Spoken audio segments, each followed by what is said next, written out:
এবারে নিত্যপণ্যের বাজার পরিস্থিতি নিয়ে স্বপ্ন বাজার দর।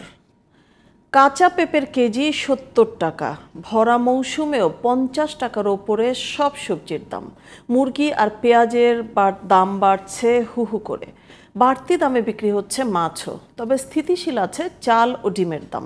রাজধানীর বাজার দর জানাচ্ছেন আলী আহমেদ।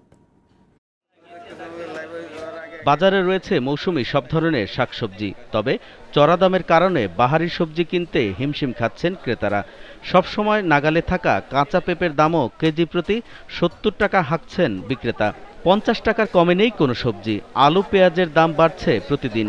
বৃষ্টি না হওয়ার কারণে একটু সমস্যা হয়েছিল, এখন ইনশাল্লাহ সামনে ঠিক হয়ে যাবে। বেগুন ১০০ টাকা ৮০ টাকা চলে, আর পেঁপে দাম বেশি, ১০-২০ টাকা করে বেশি বাইরের থেকে। ৫৫-৬০ টাকা কেজি আলু। পেঁয়াজ বর্তমানে আমি আজকে ৭০ বেচতেছি, আমার আগের কেনা আছে। সরবরাহের অজুহাতে নাগালের বাইরে চলে যাচ্ছে মুরগির দাম। ২২০ টাকায় বিক্রি হচ্ছে ব্রয়লার।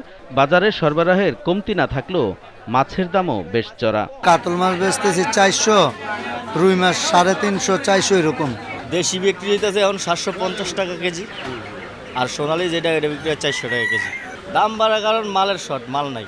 নতুন ধান বাজারে আসায় স্থিতিশীল চালের বাজার। ডিমের দামও বাড়েনি এক সপ্তাহে। গরুর মাংস, খাসির মাংস বিক্রি হচ্ছে আগের চড়া দামেই। মোটাটা হয়েছে আপনার ৫০ টাকা কেজি, আর মিনিকেট হয়েছে আপনার ৭২ টাকা, ৭০ থেকে ৭২। মাঝের চালের উপরে হয়েছে ৮০ টাকা, নিয়েছে যে আপনার ৭৫-৭৪ টাকা কেজি, আর পায়জাম হয়েছে আপনার ৫৬-৫৮। ক্রেতারা বলছেন বাজারে মনিটরিং না থাকায় নিয়ন্ত্রণহীন হয়ে পড়ছে পণ্যমূল্য।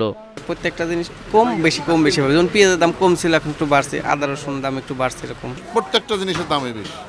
এক পেয়ে লাভ নেই ভাই, এখন আমাকে জনগণের কেউ নাই, আমাকে বলে লাভ নেই, আমাকে ভাগ্য আর কি। Ali Ahmed, GTV news, Dhaka.